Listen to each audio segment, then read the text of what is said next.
Buenos días.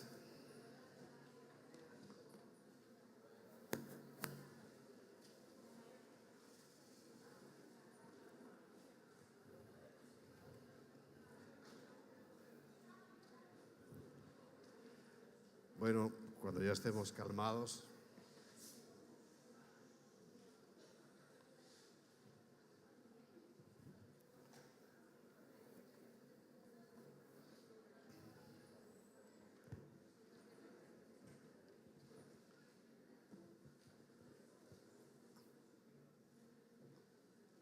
bueno, allá atrás, ¿ya estáis listos?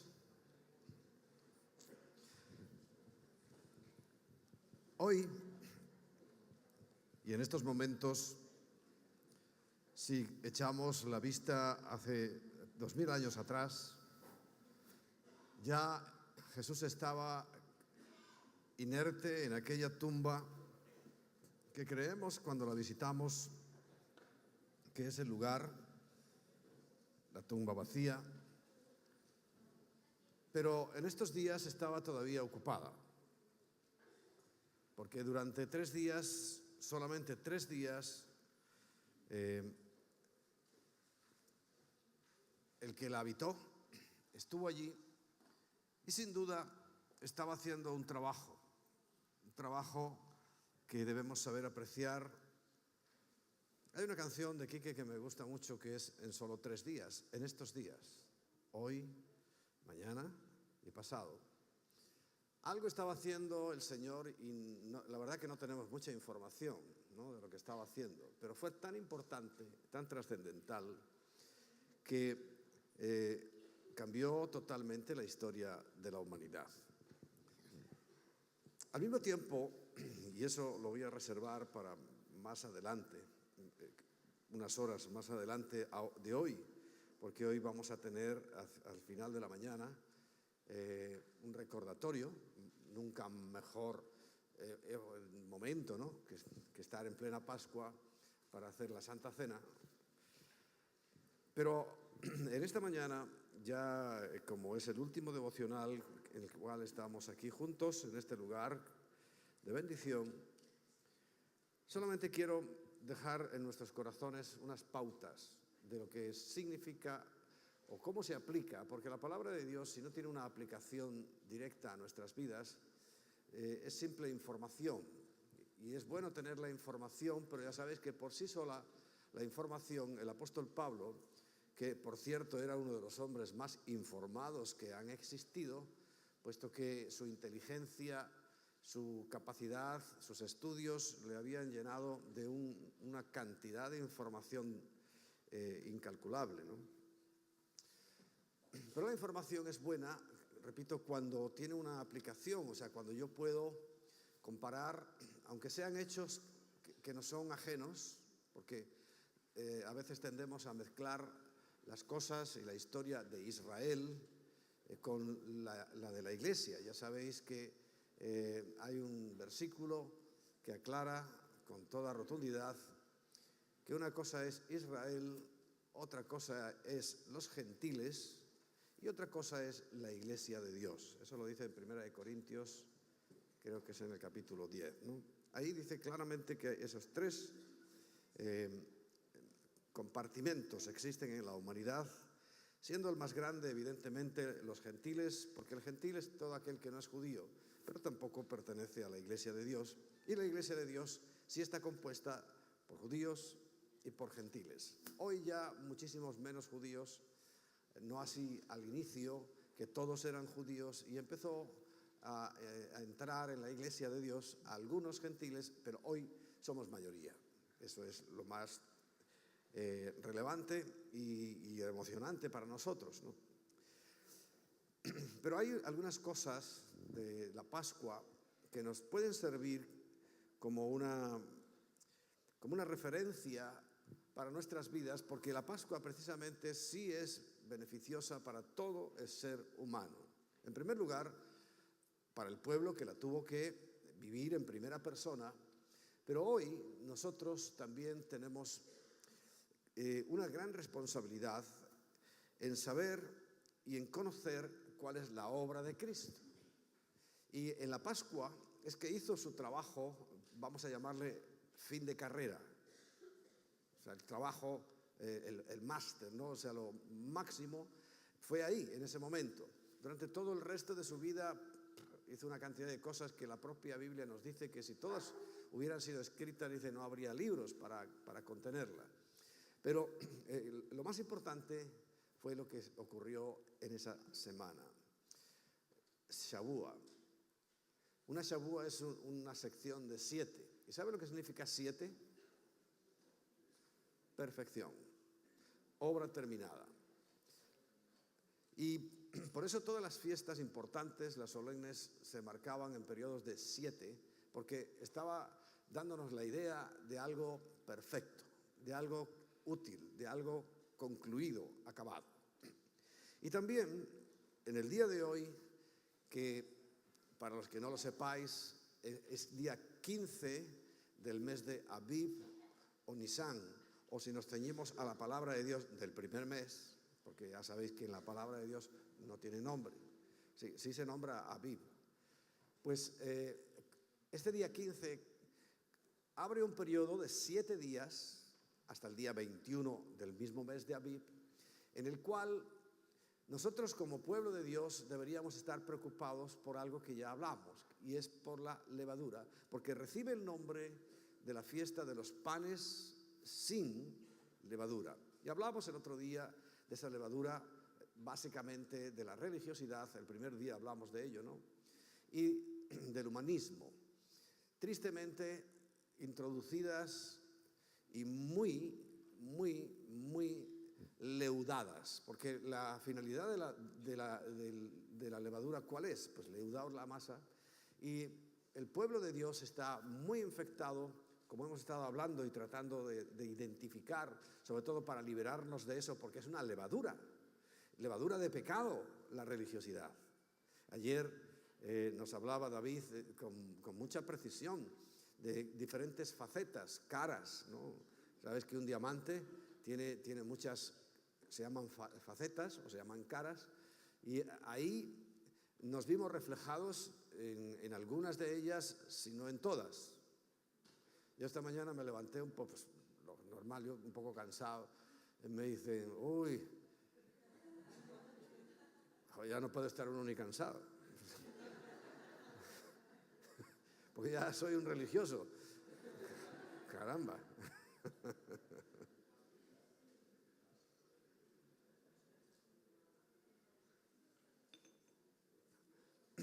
Pero hay más levaduras. Por supuesto que hay muchas más levaduras que tenemos que ir identificando. Pero fijaos, quiero hacer una comparación de qué es lo que ocurrió cuando en el día de hoy, después de que en esta noche que pasó, el pueblo había ya comido por completo aquel cordero que se les mandó apartar, el mejor de cada rebaño, uno por familia, que no debería quedar absolutamente nada de él hasta la mañana, o sea, hasta hoy, y tenían que comerlo además en unas condiciones específicas que a mí también me gusta examinar. Por ejemplo, yo le llamaría la historia nuestra que nos lleva desde la esclavitud a la libertad, porque eso es lo que experimentó Israel como nación, pero que también nosotros podemos experimentar como personas cuando estamos en los planes de Dios.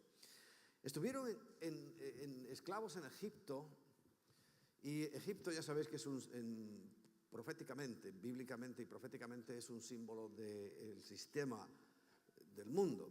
Ya sabéis cómo va el sistema del mundo. Lo último que están pretendiendo es que vuestros niños de 5 o 6 añitos les enseñen a hacer cosas que ni siquiera a lo mejor han pasado por su mente, ¿no? Como a que tengan tendencias homosexuales, y si no las tienen ya se encargarán ellos de ponérselas. O sea, ese es el sistema del mundo, ese es Egipto.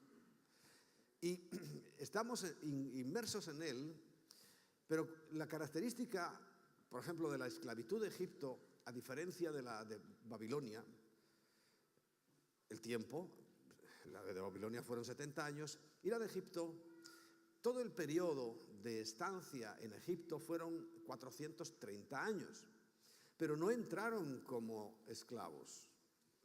Y esto nos da, a mí por lo menos me da una enseñanza, porque oigo a muchos de vosotros, les he escuchado decir que pueden controlar los asuntos del mundo, que ellos son autosuficientes y están bien.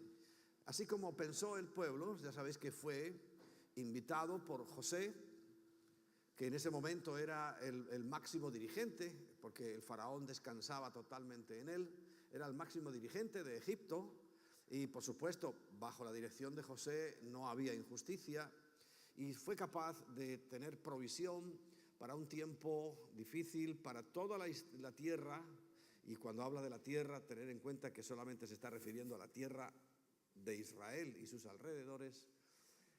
Y ellos tenían provisión y el pueblo pues fue invitado porque iba su padre, Jacob, iban sus hermanos, que él no los castigó ni los odió a pesar de lo que le habían hecho, porque entendió que a veces hay dificultades que se van a convertir en bendiciones, pero fueron de invitados, fueron magníficamente recibidos. Es más, lo colocaron en la tierra donde estaban, en la parte de la tierra donde estaban, es en el final del delta del Nilo, una tierra súper fértil, porque ya, si entendéis un poquito el asunto, el Nilo es un gran río y ha ido recogiendo sedimentos, cosas por ahí, de las orillas, de todo, y esos sedimentos los va dejando en el delta, en el final, y son riquísimos en nutrientes, o sea que las cosechas eran excelentes, todo los colocó en el mejor sitio.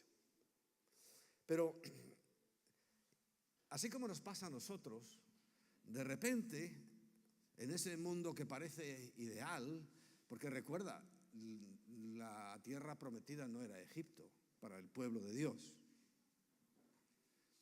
pues en un abrir y cerrar de ojos, sin darse cuenta, pues ¿qué ocurrió? El faraón murió y vino otro, y después vendría otro.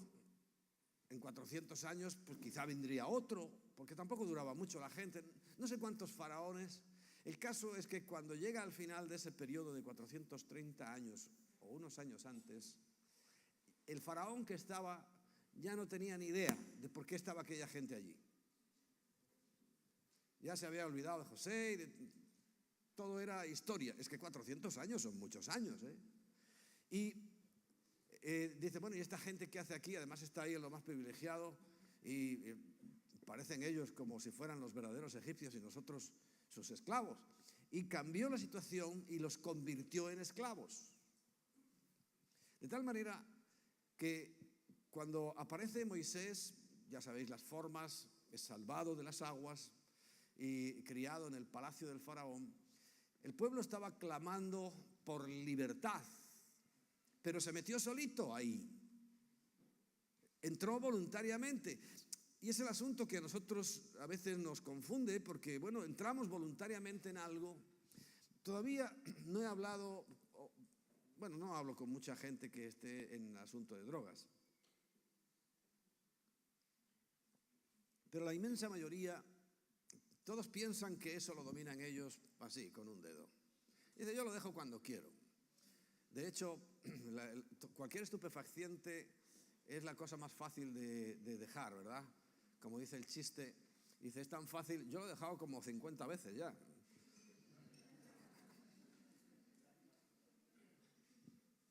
Porque entramos ahí en una confianza, pero es que estamos entrando en algo que no es el plan de Dios. Entonces, cuando nos damos cuenta, estamos atrapados. Ya no podemos salir. Claro, el Señor ha provisto, igual que levantó a Moisés, ha provisto para nosotros un Salvador, que es lo que precisamente estamos honrando siempre, pero especialmente en estos días, donde, recuerda, estamos justo en el momento, en la fecha exacta, donde se están cumpliendo todas las condiciones y todos los requisitos que Él mismo había dado como simbólicos en un día, pero que se cumplieron exactamente todos en Cristo, en su carne. Convirtió su carne en la víctima, pero al mismo tiempo era el sacerdote, porque Él mismo se ofreció. ¿Sabéis? Y esto para el pueblo católico que no entiende muy bien, como no leen la Biblia, no se enteran demasiado. Pero Jesús dice, yo mismo puse mi vida y yo mismo la volví a tomar, porque tengo poder para ponerla y tengo poder para volverla a tomar. O sea que eso, porque es que, ¿sabes lo preocupante de esto? Que hace siglos, pues alguien dijo eso, que los judíos habían matado a Jesús y se liaron a matar a judíos y mataron muchísimos por un brote de ignorancia absoluta, por no conocer que era necesario. Y es lo que le decía Jesús siempre, es necesario que yo padezca, es necesario que yo muera, pero tranquilos, porque al tercer día voy a resucitar. Repito, en la siguiente reunión, al final de la mañana, voy a tratar de hablar de qué pasó en esos 3 días. Pero ahora quiero que entiendas que tal vez tú todavía estás en ese momento como aquel pueblo cuando estaba allí bendecido, invitado por José, eran literalmente los niños mimados, que algún día el mundo te va a pagar y el mundo te va a pagar con esclavitud. Te va a querer cobrar como aquel faraón dijo, pues ahora este pueblo me va a pagar. Y empezó a hacerlos trabajar, a humillarlos, a azotarlos, a tenerlos como esclavos en una situación miserable. Eso es el pago que da el mundo. Si todo fuera bien en el mundo, si todo estuviera estupendo y nosotros pudiéramos desenvolvernos perfectamente en ese mundo o Egipto o en ese sistema, te puedo asegurar que Cristo no hubiera venido a morir si fuera tan bien el mundo, ¿no? Porque es que algunos todavía están confusos en su mente y creen que en el mundo tienen alguna posibilidad, ¿no? No hubiera venido, te lo aseguro. Porque venir para nada, ¿verdad? Si tú puedes dominar todo, si tú eres capaz de hacer todo, si tú estás en el mundo, ahí entras y sales cuando quieres y no te va a dominar, pues no hubiera perdido el tiempo ni la vida. Y además de aquella manera que lo hizo, ¿verdad? Pero no es así. Sabemos muy bien ya, cuando tenemos experiencia, que este mundo secular o este Egipto en algún momento termina esclavizándonos. Cuando llega el momento de salir, Faraón es una figura de Satanás. Hay un príncipe en este mundo. Yo me hace mucha gracia cuando algunos también cristianos, creyentes tan ingenuos, creen que Jesús ya está reinando en este mundo, pero lamento decirte que no está reinando en este momento. Está reinando en tu corazón, si es que lo tienes, está reinando en su pueblo, en su iglesia, pero en el mundo no. Y te doy un par de argumentos muy contundentes a mi forma de ver. El primero es que cuando tuvo aquella discusión con Satanás, ¿recuerdas? En las tentaciones, nunca le dijo que él no era y que él no poseía las ciudades. Cuando le dice, te entregaré todos los reinos y postrado me adorares, si la respuesta correcta hubiera sido Jesús, no, porque ya son míos. No, pero él no le dijo eso, porque sabe que están dominados, el mundo, este Egipto, está dominado por Satanás. Él es el príncipe de este mundo. Tampoco es el rey, es el príncipe, el que está gobernando en este momento todo este sistema. Porque piensa un poquito conmigo, ¿sabes? A veces aplicar un poquito de sentido común nos ayuda a aclarar muchas cosas. Si realmente ahora está reinando Cristo y estamos viviendo lo que estamos viviendo, Dios santo, ¿dónde nos hemos metido? Si este es el reino, como algunos creen, hablan tanto de reino y reino y reino y no hacen más que dar la paliza con el reino. ¿Qué reino? Estamos preparando la venida del Rey. Estamos allanando el camino como hizo Juan, pero hoy no está aquí reinando Cristo, porque si Cristo estuviera reinando, no pasaría lo que está pasando. Nadie en el mundo, nadie, ni una sola persona pasaría hambre. Y hoy están muriendo muchos niños y mayores de hambre. Esto no es el reino. Ni el reino es eso, que quieran adoctrinar a los niños en la perversión. Aquí no está reinando Cristo.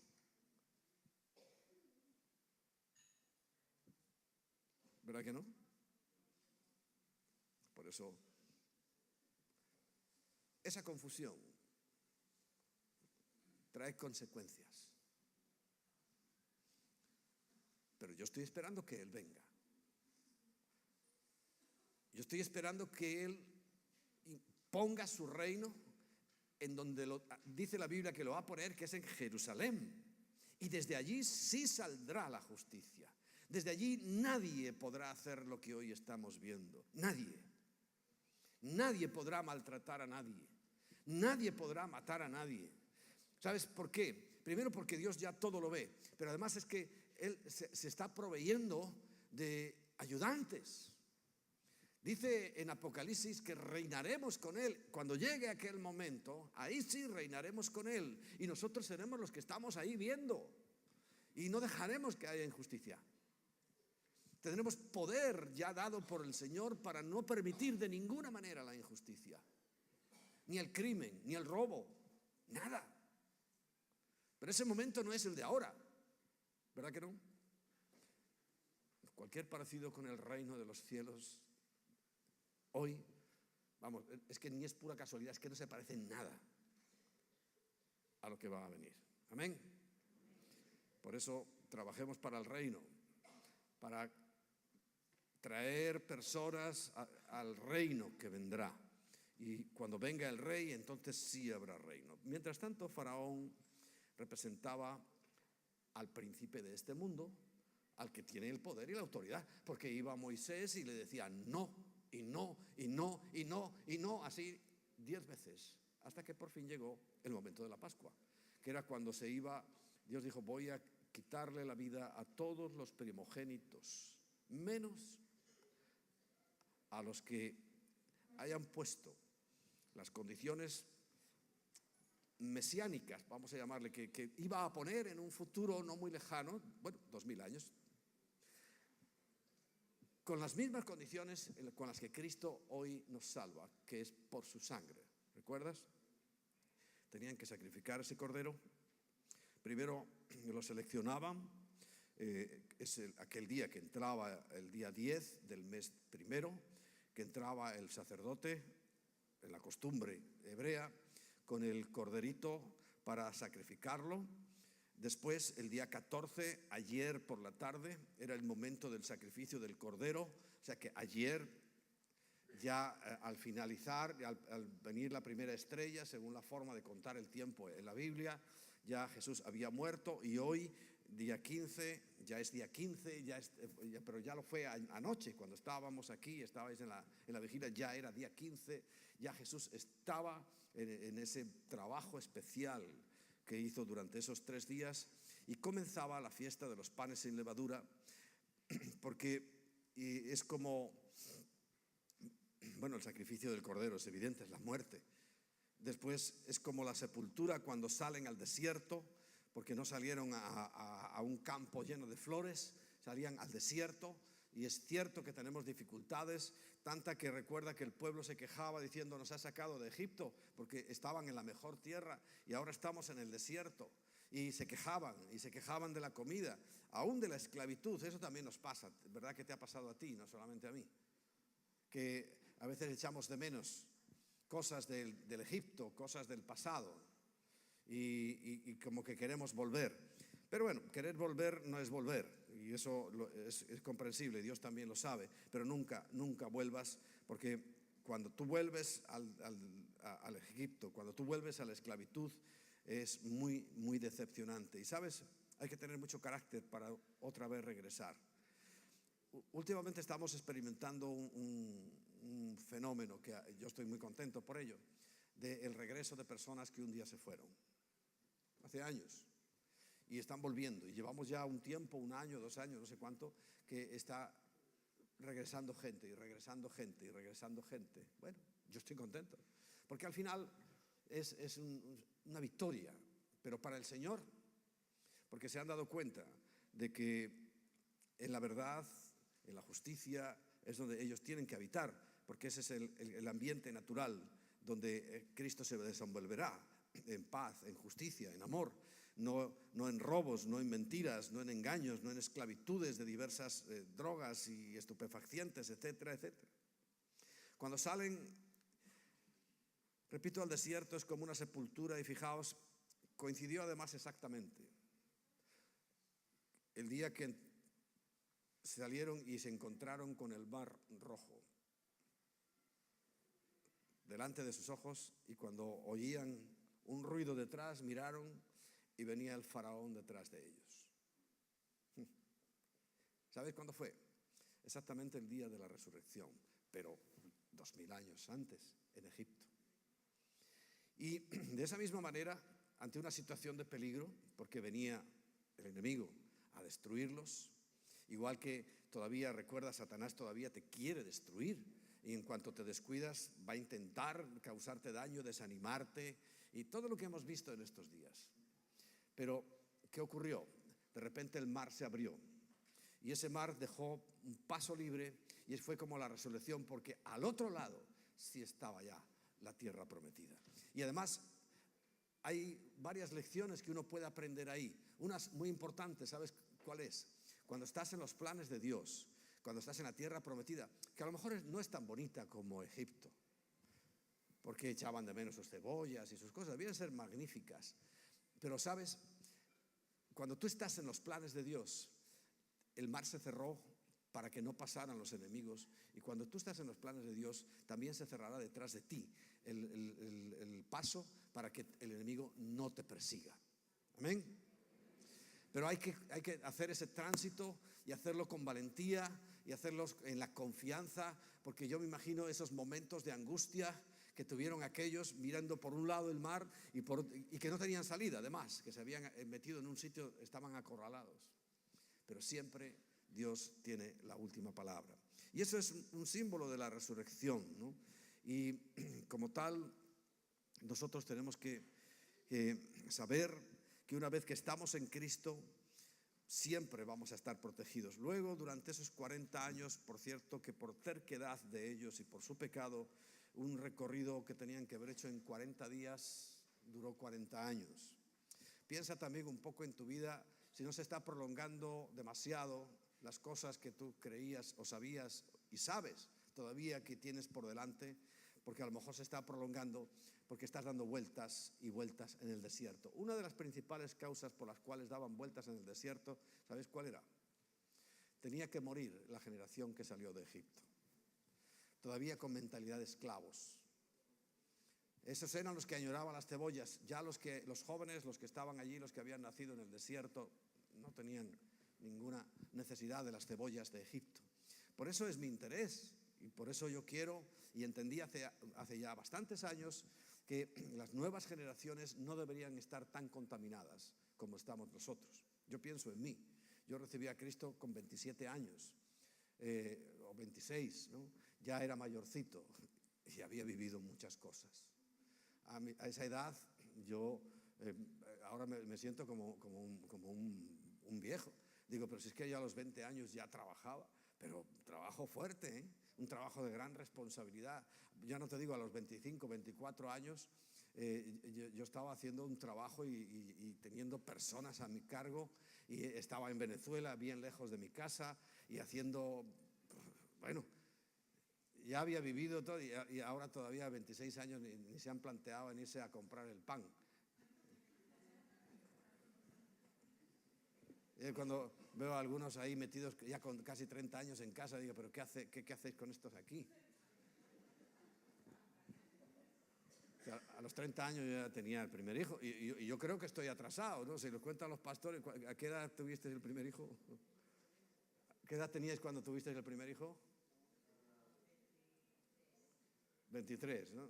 Y 21 la pastora Holland. Y ya había estado trabajando y luchando contra las huestes de maldad, ¿desde cuándo? Y ahí todavía algunos pensando si van a salir o no a la calle, hombre, darles una patada. Sí, en serio, en serio.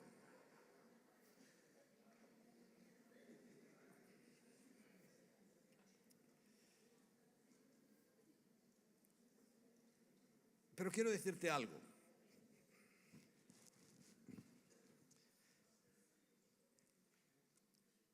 El recordar la Pascua y el recordar estas cosas, para nosotros, es historia. Eso dice el apóstol Pablo, lo dice además en 1 Corintios capítulo 5, que es historia. Nosotros ya lo vemos en un pasado y estamos aprendiendo qué es lo que hizo Cristo, comparando lo que ocurrió con el pueblo con lo que ocurre con nuestras vidas, que sí tenemos un Egipto, que tenemos que salir y ya no hay un Moisés, hay un Jesucristo que es el que nos saca, pero también nos lleva a un desierto y tenemos que pasar dificultades, pero sabiendo que lo que nos aguarda delante es la tierra prometida, es el lugar donde Dios nos va a bendecir. Y cuando tú llegas a esa tierra, pasando por todas las dificultades, derrotando todos los gigantes y haciendo todo lo que, pues nosotros estamos diciendo lo que dice la Biblia. En estos días, si recuerdas, hemos estado hablando de cosas que están trayendo esclavitud, que están queriendo desintegrar. ¿Saben? Nuestro nombre no es casual, nos llamamos Comunidad Cristiana Integral. Y estamos hablando de que nos quieren dividir. Claro que el enemigo quiere dividir, es su estrategia, y enfrentarnos. Y que no creamos que tenemos delante un futuro, sobre todo porque a veces el de atrás se ve bonito, pero nos manda: nunca vuelvas tu vista atrás, sino ponte siempre en la perspectiva de Cristo, porque si Él padeció, si Él pasó por todo eso y lo hizo por amor y además abrió el futuro para toda la humanidad, nosotros tenemos que estar en ese futuro. Nosotros tenemos el camino abierto. Él en su carne era todo. Y también, ¿sabes una cosa que ocurrió esta noche que acaba de pasar con referencia a hace 2000 años?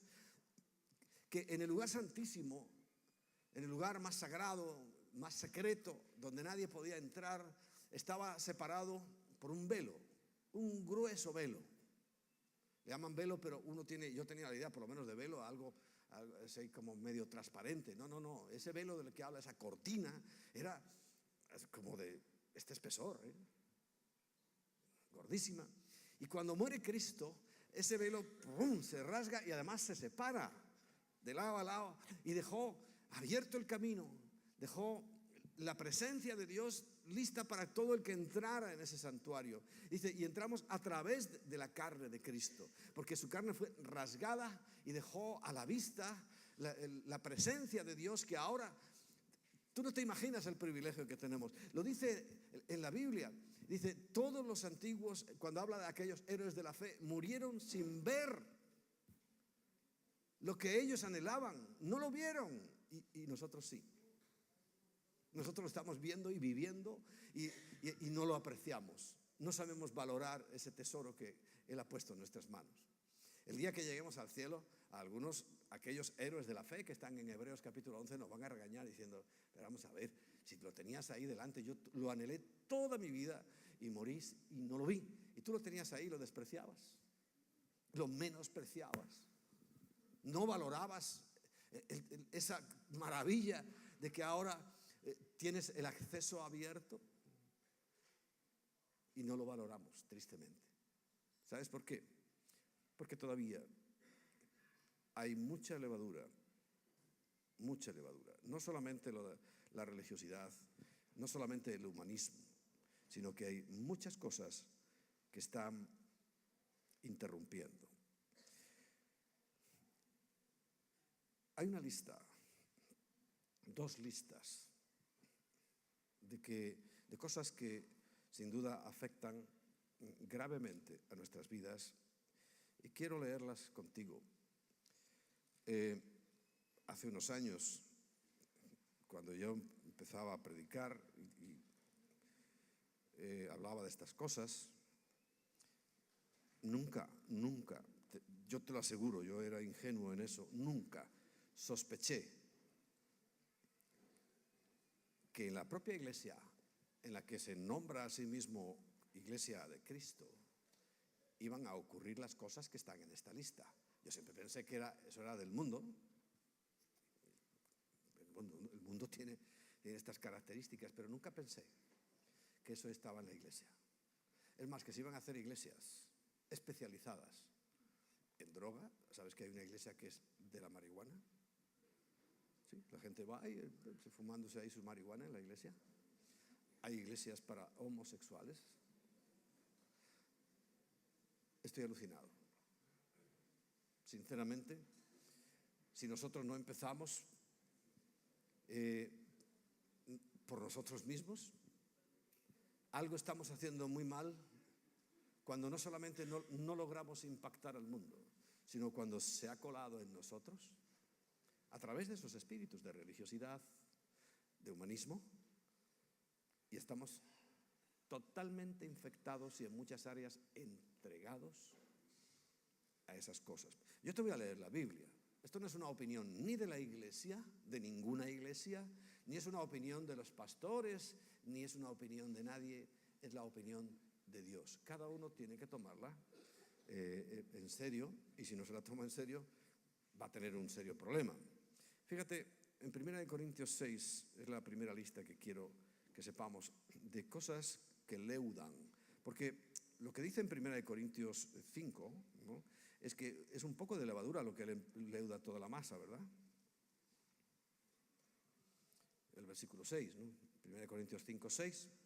No es buena vuestra jactancia, o sea, esa arrogancia que tenemos en el mundo, ¿no? Dice, ¿no sabéis que un poco de levadura leuda toda la masa? ¿No lo sabéis? Y por eso tal vez fue una pequeña levadura en un día y ahora resulta que llenó todo. Yo siempre cuento la misma historia porque esto lo sabe uno en teoría, pero cuando lo ves en la práctica. Y recuerdo que una vez de aquí, de la panadera nuestra, de aquí de Peraleda, me tocó llevar para un cumpleaños de no sé quién, no sé si era mío, de lo que fuera. El caso es que me llevé masa de aquí, porque ya se la podemos pedir, tenemos confianza y amistad. Y dije, oye, prepárame algo de masa y para hacer unas pizzas. Y yo, pues cuando me fui el sábado, paso por la panadería, meto las cajas en la parte de atrás y al cabo de un rato empiezo a oler ese olorcito de la masa. Y no sé por qué, miro y aquello ya me había llenado todo el asiento de atrás. Porque resulta que empezó a leudar, se salió de las cajas y me llenó todo el coche. Es la primera vez que yo decía, ay Señor, esto es la levadura. Cabía en su cajita perfectamente, pero aquello empezó a crecer y a crecer y a crecer y me manchó y me llenó el coche entero por la parte de atrás. Pero así es el pecado. No le damos importancia. Y a lo mejor empiezas a oler un poquito y dices, no pasa nada. Pero sí pasa, porque es un poco de levadura que leuda toda la masa. Y tal vez en un tiempo se empezó a permitir lo que dice el capítulo 6 y que quiero compartir contigo. Es importante que lo tengamos en cuenta, porque dice, ¿no sabéis que los injustos no heredarán el reino de Dios? Es la primera característica. ¿Sabes que la justicia es amada por Dios? Que el tener hambre y sed de justicia es lo mejor que tú puedes tener. Hambre y sed de justicia. Y lo primero que dice, como no la ames, quiero que sepas que los injustos no heredan el reino. No erréis, o sea, no te equivoques. Y empieza a dar la lista. Ni fornicarios. Voy a ser sincero. Aquí hay de varias nacionalidades. Ninguna se salva, pero algunos es costumbre. En Colombia, Venezuela, en Ecuador, fornicar es acostarse con una persona que no es tu mujer. No, porque está tan asumido el pecado, es que lo sé, que he vivido allí mucho tiempo, está tan asumido que no lo identifican, que eso es pecado. ¿Sabes? Una de las razones que yo, analizando, porque me gusta analizar las cosas, digo, ¿por qué? Por ejemplo, mira, hace 500 años, cuando esto que llamamos la Reforma Protestante entró en Europa, produjo tal cambio, tal progreso, tal bendición.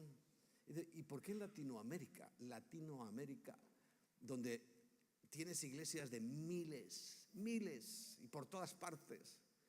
Pero seamos prácticos. No pasa nada. La gente sigue siendo tan pobre, sigue habiendo tanta miseria, no ha pasado nada. ¿Por qué? Es que esto para mucha gente no es ni pecado. Eso de acostarse con la vecina con lo primero que pilla. Sí, no te rías.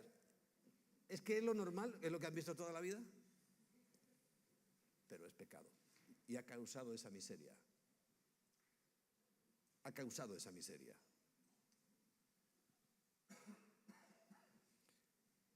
Y algo muy triste. No te equivoques. Ni los fornicarios, ni los idólatras.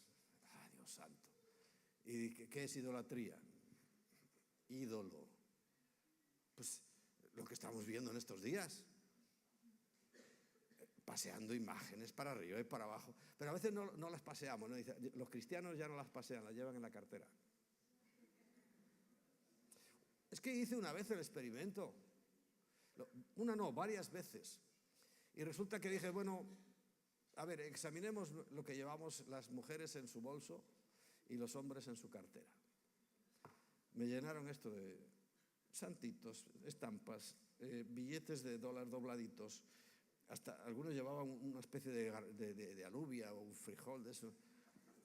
Yo quedé alucinado. Porque dije, bueno, traigámoslo y vamos a destruirlo. Idolatría. Ni los adúlteros. Esto ya es cuando estás casado. Y todavía sigues con lo de la vecina. Fornicarios para solteros. Esto lo dice la Biblia. Ni los afeminados.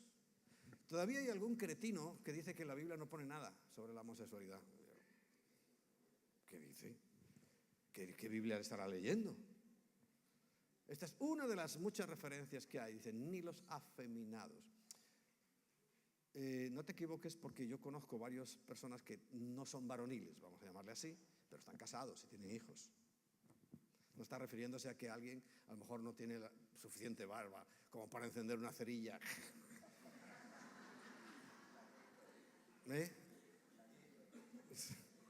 Como la de Víctor o la de Ernesto. Ernesto cuando está saliendo de la barba enciende una cerilla. Otros le sale una barba china. ¿Cuál es? Un pelo chi, un pelo no.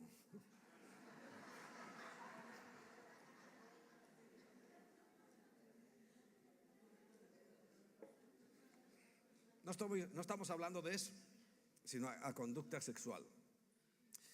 Y por si acaso no se habían enterado muy bien, ni los que se echan con varones, aunque enciendan la cerilla con la barba. Ni los que se echan con varones. Ni los ladrones. ¿Y qué es un ladrón? La forma de evangelizar que le gusta a David es la acusatoria, o la de enfrentar más bien con el pecado, ¿no? Y enseguida nos demuestra que cualquiera de nosotros es un ladrón. Ni los avaros, ni los borrachos. En aquel tiempo solo había borrachos porque todavía no habían descubierto las maravillas de la marihuana, ni de la cocaína, pero borracho es todo estupefaciente, todo. Ni los maldicientes, fíjate que en España, aquí decimos palabrotas como si nos pagaran. Ni los estafadores. ¿Y qué es estafar? Cuando engañas a tu hermano, cuando engañas a tu iglesia. Y no quiero, bueno, porque si tiro un poquito de la lengua se me va a ir demasiado. Ninguno de ellos dice, heredarán el reino de Dios. Claro, está dando por supuesto lo mismo que yo quisiera dar por supuesto en el versículo 11. Y esto erais algunos. Pero yo cuando leo esto digo, Señor, ¿erais o somos? Yo quisiera que esto estuviera correcto y éramos, claro que sí, que yo tampoco no he sido ningún santito ni lo soy al día de hoy. Pero te puedo asegurar que yo sí lucho contra mí mismo, lucho contra mi carne, Lucho contra todas las cosas que quieren derribar la salvación que Él ha puesto en mí. No porque la gane o la pierda, pero es que la salvación también es la conversión de mi alma. Es la conversión de todo mi ser. Yo tengo que cambiar mis pensamientos. Ayer nos compartía la pastora Donna, también es uno de mis versículos favoritos, el versículo 2, Romanos 12:2. Renovaos en el espíritu que está en la mente. Si no, no logramos nada. Y la única renovación posible es con la palabra. Porque tenemos que llegar a ser que algunos éramos esto, mas habéis sido lavados, ya habéis sido santificados, ya habéis sido justificados en el nombre del Señor Jesús y por el Espíritu de nuestro Dios. Fíjate las levaduras que hemos identificado ahí, un montón. Y otras tantas las vamos a leer, porque yo quiero que las leas, porque sobre todo hay algunas que necesitamos identificar. En Apocalipsis capítulo 21, dice el versículo 8, porque esto es más sutil. Ya pueden venir los músicos si quieren. ¿En qué es sutil? En que muchos de nosotros somos cobardes. ¿Cobardes a qué te refieres? A que no evangelizas, a que no tienes el valor suficiente como para hablar de Cristo a un extraño. Y fíjate, un extraño tiene las posibilidades de que no lo vuelvas a ver nunca. A lo mejor te es más fácil hablarle, pero es que no le hablamos a la familia, no le hablamos a nuestros vecinos, no le hablamos a la gente que tenemos cerca. Y fíjate lo que dice Apocalipsis 21:8. Pero los cobardes e incrédulos, ¿por qué los junta? Porque ese cobarde que te estoy hablando es un incrédulo. No cree en el poder de la palabra, no cree en el poder del evangelio, no cree que sus palabras al salir de su boca son respaldadas por el Espíritu Santo. Y no se acuerda, y no te acuerdas de las promesas. Dice, mi palabra nunca volverá a mí vacía. En esta semana yo hablaba con alguien y se lo recordaba, porque dice, claro, es que yo le hablo a no sé quién era, su hija, su nieta, lo que fuera. Y digo, pero tú ya le hablaste. Sí, esa palabra no volverá vacía, sino que cumplirá el propósito para el cual fue dada. Pero ¿va a ser ahora mismo? Yo quisiera que sí, que cuando yo hablo inmediatamente, a veces ocurre, pero a veces pasan años, 1 año, 2 años, 20 años, hasta que la palabra vuelve, cumpliendo el propósito para el cual fue enviada. ¿Y para qué envías tú la palabra? Para salvación, por amor, porque quieres que estemos juntos allá en la presencia de Dios, en ese lugar que se llama el paraíso, el cielo. Quieres que estemos juntos, ¿verdad? Por eso les das la palabra. Pero los cobardes e incrédulos, los que no creen eso, que se quedan callados, los abominables y homicidas, los fornicarios y hechiceros, no sé por qué va haciendo esas parejitas, los idólatras y todos los mentirosos tendrán su parte en el lago que arde con fuego y azufre, que es la muerte segunda. Yo quiero invitarte a que una vez más, y aprovechando que estamos en los días precisos, no porque vaya a tener ningún poder especial, porque recuerda, nuestra Pascua ya fue sacrificada, todo esto ya pasó, ya lo hizo Cristo. Él murió, Él pagó la deuda, Él nos ha rescatado de nuestra esclavitud, Él nos ha sacado. ¿Sabe lo que significa la palabra redimir? Es exagorazo, es extraer. Nos sacó de aquel lugar donde estábamos. Él nos sacó, Él pagó el precio de nuestra esclavitud, y ahora Él constantemente nos ha dejado su Espíritu para que nos esté lavando y limpiando y purificando y cambiando nuestra mente y cambiando nuestros pensamientos y haciendo una nueva criatura. En todo tenemos que ser nueva criatura, que no es así, no es un chasquido de dedos y ya está. Es un proceso, y yo espero que en estos días hayamos ayudado a ese proceso en tu vida. ¿Sabes? Cada vez que decimos estas cosas, cuando se ha predicado sobre todas estas cosas, hay una característica que no puedes olvidar. Cuando yo señalo, a mí me gusta señalar así. ¿Sabes por qué? Porque con un dedo te estoy señalando a ti, pero con 3 me estoy señalando a mí. Y hasta con 4, porque este señala. Pero fíjate, yo pongo así la mano y 3 dedos me están señalando a mí. Y nosotros ahí sentados también aprendemos muchas cosas, los unos de los otros. Yo estoy muy contento. He tenido que retener lágrimas al ver cómo vuestros pastores, los que están ahí en vuestras ciudades, han madurado. Y me siento contento y con ganas de llorar, porque digo: Señor, gracias, porque estoy viendo. Es una cosa maravillosa. Recuerdan los de Hebreos, los padres en la fe, los valientes de la fe, muchos de ellos murieron sin ver. Y dice: yo estoy viendo un resultado. Y si en ellos está el resultado, también lo estará en nosotros. Porque lo que tenemos que lograr es una nueva criatura. De modo que si alguno está en Cristo, nueva criatura es. Las cosas viejas pasaron. Estas que acabo de leer, eso ya pasó. Tiene que pasar en tu vida, porque todas están siendo hechas nuevas. Amén. Vamos a ponernos en pie.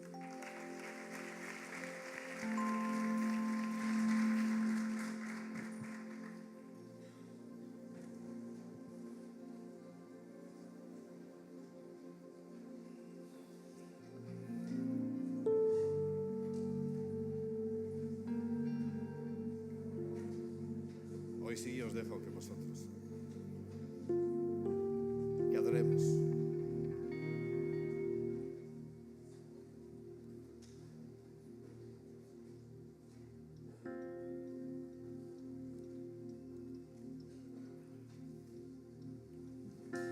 Solo por tu sangre y solo por tu sangre, solo por tu sangre, y yo puedo estar contigo. Solo por tu muerte, y tú me diste vida, y cuando resucitaste, y tu victoria también fue mía.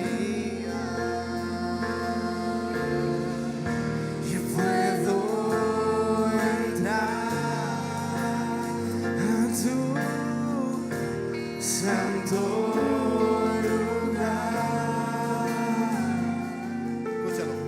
todos mis pecados clavaste en la cruz por siempre,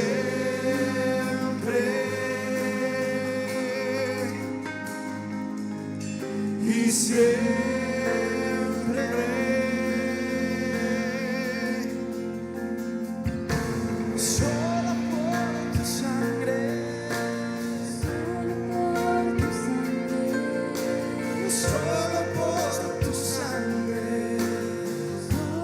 Dale gracias a Jesús.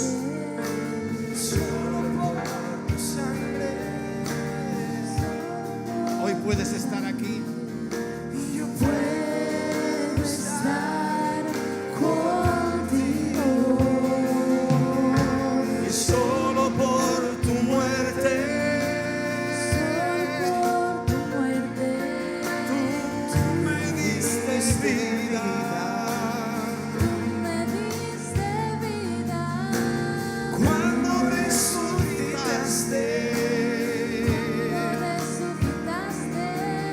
Tu victoria también fue mía. Puedo entrar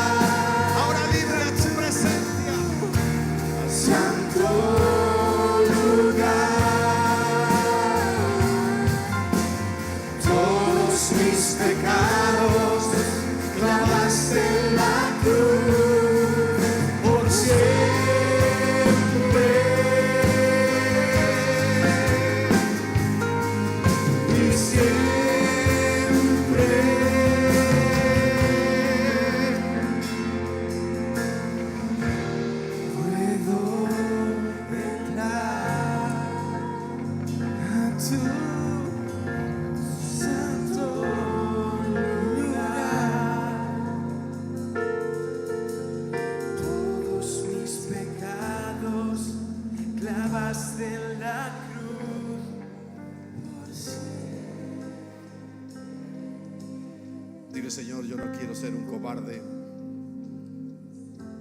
No quiero ser un incrédulo. No quiero ser un abominable ni un homicida, ni fornicario, ni hechicero que participa en las obras de maldad. No quiero ser idólatra. No quiero ser mentiroso. No quiero ser adúltero. No quiero participar absolutamente de nada por lo cual tú moriste en la cruz para que viviéramos la vida con una nueva levadura. La levadura de la justicia, la levadura de la verdad. Ya no más mentira, ya no más traición, porque Cristo murió para perdonar nuestros pecados. Pero si no se lo pido, si no le pides perdón por tus pecados, ahí se quedarán en ti, ahí se quedarán contigo. Deja de creer las mentiras de Satanás, que tratará de engañarte y de impedir que salgas a la libertad que Cristo ganó para ti. No se te ocurra pensar que lo tuyo es tan grande que no puede ser perdonado. Eso es mentira. La sangre de Cristo es más grande que todo y que todos. La sangre de Cristo tiene poder para limpiar toda la miseria, toda la inmundicia, toda la maldad de los seres humanos. Y Él proveyó sangre suficiente para limpiarnos a todos. Pero vemos que hay muchos que no quieren. Por eso el apóstol Juan nos dice: no améis al mundo, al Egipto, ni las cosas que están en el mundo. No las ames, sino deja que el amor del Padre inunde tu corazón. Vive para el reino de los cielos. Vive para que cuando venga el Rey, este mundo va a cambiar. Pero mientras tanto, algo no estamos haciendo bien, porque la maldad aumenta y aumenta y aumenta. Pero habrá puntos en el mundo en los cuales no tienen ninguna posibilidad. Porque si lo sabemos y lo vivimos, si somos conscientes de esa realidad, quiero que sepas algo importante para terminar. La maldad no existe. La maldad no existe.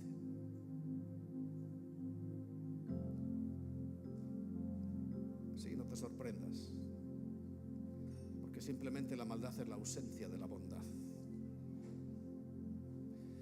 Igual que la oscuridad no existe, existe la luz. Y por muy densa que sea la oscuridad, la más mínima luz rompe esa oscuridad. Y la maldad no existe. Si existe y se está tomando cada vez más poder, es porque la luz y es porque la bondad, algo nos está pasando que no la estamos mostrando. Por eso dile: Señor, yo mostraré tu luz, tu verdad. Viviré en justicia, viviré en respeto a los demás, en amor. Viviré como se debe vivir, una nueva criatura en Cristo Jesús. Amén. Dios te bendiga.